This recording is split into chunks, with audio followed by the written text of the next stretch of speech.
ఈరోజు మన ప్రియతమైన నాయకుడు నరేంద్ర మోడీ గారి జన్మదినం. వారి జన్మదినం పురస్కరించుకొని భారతీయ జనతా పార్టీ మరి భారతదేశంలో ఈ 15 రోజులు సేవాపక్షం అనే కార్యక్రమాలు చేపడుతున్నారు. సెప్టెంబర్ 17 నుంచి అక్టోబర్ 2 వరకు ఈ సేవా కార్యక్రమాలు నిర్వహిస్తున్నాం. దాని భాగంలోనే ఈరోజు వేములవాడ పట్టణంలో కాన్స్టిట్యున్సీ స్థాయి ప్రోగ్రాం మరి రక్త శిబిరము అరేంజ్ చేసినాము. భారతీయ జనతా పార్టీ కార్యకర్తలు దీంట్లో ఎంతో ఉత్సాహంగా పాల్గొని ఏదైతే నరేంద్ర మోడీ గారు దేశాని కోసం అహర్నిశలు కష్టపడుతున్నారో మరి ప్రజల కోసం ఈరోజు కార్యకర్తలు కూడా వారి జన్మదినం పురస్కరించుకొని రక్తదానం చేస్తున్నారు.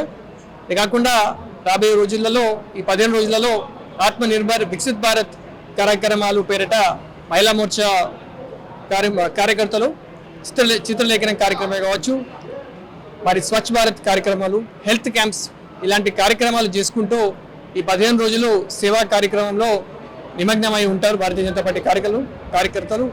అది కాకుండా ఈరోజు సెప్టెంబర్ 17 అంటే మన తెలంగాణకు ఎంతో ప్రత్యేకమైన దినం.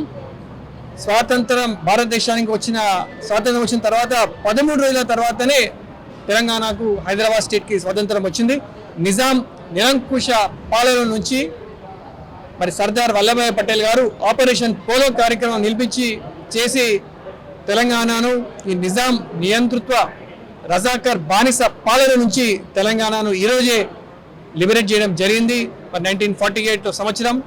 మరి దీని గురించి భారతీయ జనతా పార్టీ 1998 నుంచి సెప్టెంబర్ 17ని అధికారికంగా ప్రభుత్వం జరపాలని కార్యక్రమాలు చేయించారు.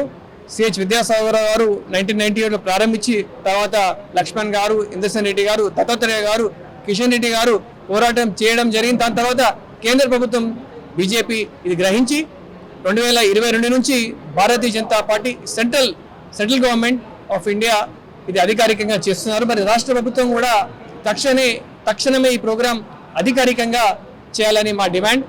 ఉజ్జగింపు రాజకీయాలకు తలొగ్గి మరి ఇది చేస్తలేరా అని మనం ఆలోచించాలి. ఎందుకంటే ఆ రోజు రజాకార్ పాలనలో కాసిం రజ్వీ అకృత్యాలు అంతా ఇంత కాదు.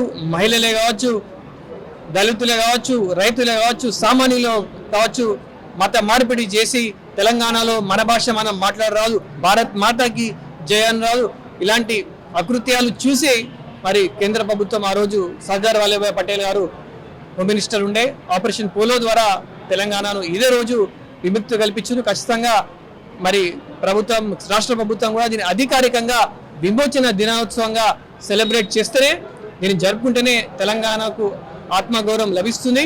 ఎంతో మంది అమరవీరుల ప్రాణాలు కోల్పోయారు, వారి ఆత్మ కూడా శాంతి కలుగుతుందని నేను చెప్తున్నాను.